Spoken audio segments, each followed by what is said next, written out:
अब America Iran deal पर ही एक और बड़ी खबर यह है कि ईरान के तेल बिक्री पर से भी प्रतिबंध हटा। अमेरिका ने ईरानी ऑयल से प्रतिबंध हटाया। स्विट्जरलैंड वार्ता के बाद यह एक बहुत बड़ा फैसला है, बहुत बड़ी रियायत है। 21 अगस्त तक ईरानी ऑयल से बैन हटेगा।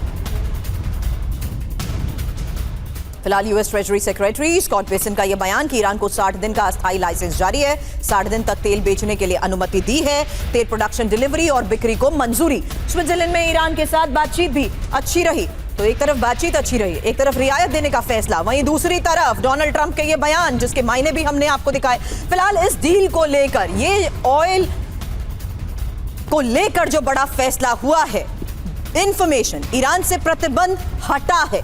अमेरिका का क्या ये सरेंडर है, ये एक बड़ा सवाल, क्योंकि 60 दिन तक तेल बेच पाएगा ईरान, यही बड़ी खबर है। दुनिया को महंगे तेल से जाहिर सी बात है इस वजह से राहत जरूर मिलेगी, लेकिन सवाल कि क्या डील के लिए कुछ भी करने को तैयार है डोनाल्ड ट्रंप? क्या ईरान अपनी हर शर्त मनवाने में अब सफल रहा? हालांकि ट्रंप की एक 5 रणनीति भी अब आपके सामने रखते हैं, जहां तेल की कीमतें और वैश्विक संकट को रोकने की कोशिश, किसी भी तरह युद्ध से बाहर आना चाहते हैं, वहीं ईरान में IAEA टीम को भी एंट्री कराना चाहते हैं, जबकि पीस डील से घरेलू राजनीति में श्रेय लेना चाहते हैं। वहीं ईरान ने भी हॉर्मूज पर यूएस की मांग को माना है। अब एक और इंफॉर्मेशन, ट्रंप पर कैसे मुश्तबा भारी पड़ गए हैं, क्योंकि ज्यादातर एक्सपर्ट्स यही मानते हैं कि अमेरिका को मुश्तबा के आगे सरेंडर करना पड़ा। अमेरिका ने ईरान की लगभग सभी शर्तें मानी हैं। लेबनान में युद्ध विराम, जहां सभी मोर्चों पर सैन्य एक्शन बंद, वहीं आर्थिक प्रतिबंध से राहत, तेल बेचने पर प्रतिबंध हटा, वहीं $300 बिलियन रिकंस्ट्रक्शन फंड को लेकर भी खबर है, और साथ ही परमाणु कार्यक्रम में कुछ ढील, जहां यूरेनियम संवर्धन पर 60 दिनों में आगे वार्ता। इसके अलावा यूरेनियम ईरान में ही रहेगा, IAEA की निगरानी होगी। हॉर्मुज स्ट्रेट खोलने को लेकर सबसे बड़ी खबर, जहां अमेरिका ने अब नाकेबंदी भी हटा दी है। वहीं स्ट्रेट ऑफ हॉर्मुज पर ईरान के ऐलान को लेकर एक खबर है, हॉर्मुज पर अगले 24 से 48 घंटे निर्णायक, जहाजों के लिए ट्रांजिट परमिट जरूरी, जहाजों की आवाजाही के लिए परमिट।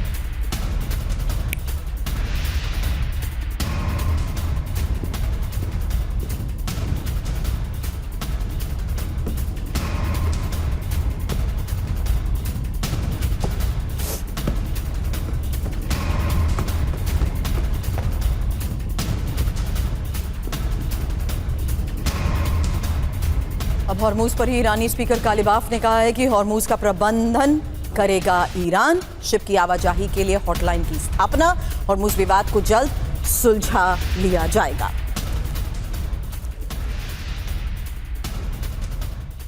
वहीं ईरान से एटमी वार्ता पर जेडी वेंस का बयान, IAEA को ईरान ने निरीक्षण की अनुमति दी, लंबे वक्त तक IAEA पर्यवेक्षकों पर सहमति बनी है।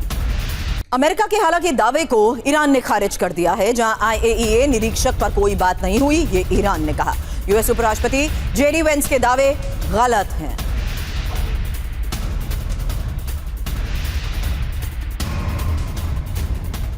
तो न्यूक्लियर हथियार पर तकरार और फिर से युद्ध की जमीन तैयार। क्यों? क्योंकि देखिए, अमेरिका कह रहा है तेहरान कभी न्यूक्लियर हथियार नहीं बनाएगा, जबकि ईरान ये साफ कर चुका है कि एटमी हथियार पर अभी फाइनल बातचीत नहीं हुई है। इसके साथ ही आपको बता दें, IAEA पर्यवेक्षक को ईरान में आने की इजाजत की बात अमेरिका ने कही है, जबकि ईरान ने साफ कहा कि स्विट्जरलैंड में IAEA पर्यवेक्षकों पर कोई बातचीत नहीं हुई है।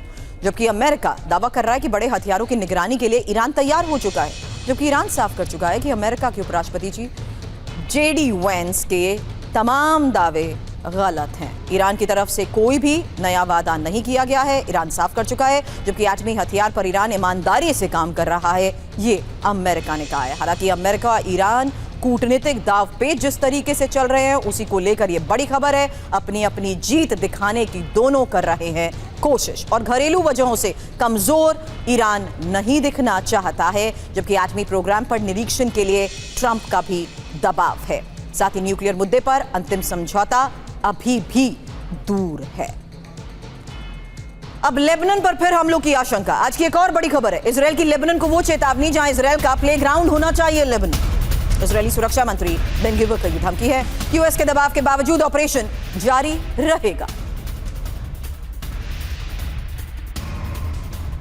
तो नेतन्याहू का ये प्रण, नहीं रुकेगा लेबनान रण, जहां बेन गिवर की ये चेतावनी है, इजरायल का प्लेग्राउंड होना चाहिए लेबनान। लेबनान में आईडीएफ का ऑपरेशन जारी रहना चाहिए। यूएस और ईरान के दबाव में युद्ध विराम को नहीं मानेंगे, जबकि आईडीएफ सैनिकों को वापस नहीं बुलाना चाहिए। इसके साथ ही लेबनान एक आतंकवाद समर्थक देश है।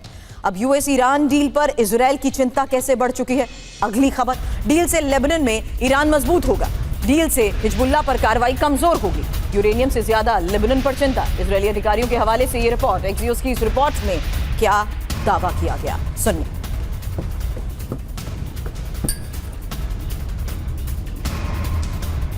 कैसे टिकेगा युद्ध विराम? ये एक बड़ा सवाल इसलिए क्योंकि दावा है यूएस ईरान के बीच डील को लेकर इजरायल परेशान, जबकि वार्ता में इजरायल के शामिल ना होने से चिंता और बढ़ गई है। इस समझौते से लेबनान में ईरान की स्थिति मजबूत होगी, हिजबुल्लाह के खिलाफ कार्रवाई करने में मुश्किल होगी और डील के लिए यूएस इजरायल की सुरक्षा कमजोर कर रहा है। इजरायली अधिकारियों के हवाले से रिपोर्ट में बड़े दावे किए गए हैं। वहीं अब नेतन्याहू की धमकी पर डोनाल्ड ट्रंप का बयान। अगली खबर, लेबनान संकट का भी समाधान होगा, मैं एक प्रॉब्लम सॉल्वर हूं, डोनाल्ड ट्रंप ने कहा। हर समस्या का जल्द समाधान करता हूं। लेकिन हकीकत यह है कि लेबनान पर पीछे हटने के लिए तैयार नहीं है नेतन्याहू और लेबनान में ही सिक्योरिटी जोन में आईडीएफ रहेगी। हमारी सेना को खतरे से निपटने की आजादी में और पूरा देश उनके साथ खड़ा है।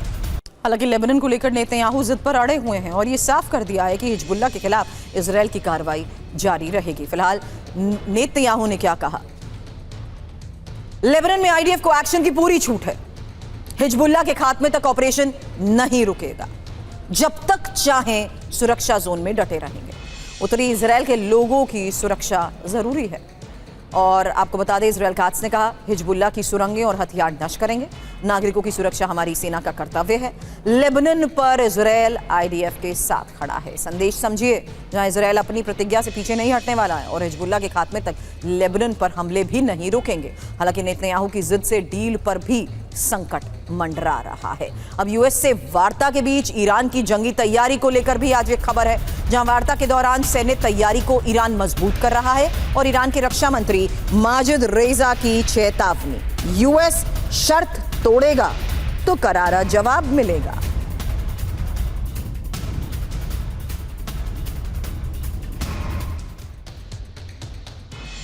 साठ दिन की वार्ता, इसी बीच क्या होगा हमला? क्योंकि ईरानी रक्षा मंत्री की जो चेतावनी सामने आई है उसके मुताबिक बातचीत के दौरान भी सैन्य तैयारी को मजबूत किया जा रहा है। अमेरिका शर्त तोड़ेगा तो करारा जवाब मिलेगा। पहले से ज्यादा कड़ा जवाब अमेरिका को दिया जाएगा। सबसे बड़ी सैन्य तैयारी ईरान कर रहा है और इस बात की आशंका इसलिए क्योंकि अप्रैल 2025 में भी अमेरिका ईरान के बीच वार्ता हुई। ईरान के एटमी ठिकानों पर इजरायली हमले भी हुए। वहीं फरवरी 2026 में अमेरिका ईरान की बातचीत के दौरान अमेरिका इजरायल के ईरान पर बारूदी प्रहार को लेकर भी खबरें थी। अब अमेरिका से डील पर ईरान का बड़ा दावा यह है कि ईरान को फ्रीज $12 बिलियन मिलेंगे। स्विट्जरलैंड में वार्ता के दौरान अंतिम दस्तखत और 2 किश्तों में ईरान को जमा पैसे मिलेंगे। कालिबाफ का एक और बयान कि यूएस ईरान में वार्ता से थमी लेबनान में जंग। ईरानी संसद के स्पीकर कालिबाफ का यह बयान है, लेबनान में शांति रखना ईरान का मकसद है। ईरान कभी लेबनान को अकेला नहीं छोड़ेगा। और खबर स्ट्रेट ऑफ हार्मुज पर ईरान ओमान वार्ता को लेकर भी है, जहां हॉर्मुज में सुरक्षित आवाजाही पर बातचीत और ओमान के विदेश मंत्री की कालिबाफ से मुलाकात। साथ ही स्ट्रेट ऑफ हार्मुज में कोई रुकावट नहीं, ओमान ने यह साफ कहा।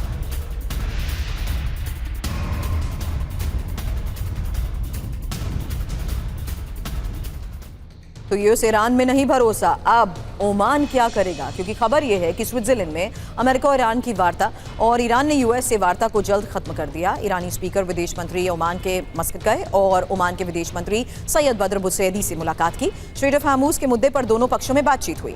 हॉर्मुज में सुरक्षित आवाजाही पर बातचीत की गई है। हालांकि अंदर की बात जो आ रही है उसके मुताबिक स्विट्जरलैंड वार्ता में जेडी वेंस पर कालिबाफ भड़के और कालिबाफ ने वेंस से कहा यूएस की धमकी नहीं चलेगी। ओमान लंबे समय से दोनों के बीच भरोसेमंद मध्यस्थ है और लेबनान के मुद्दे पर भी भूमिका ओमान निभा रहा है।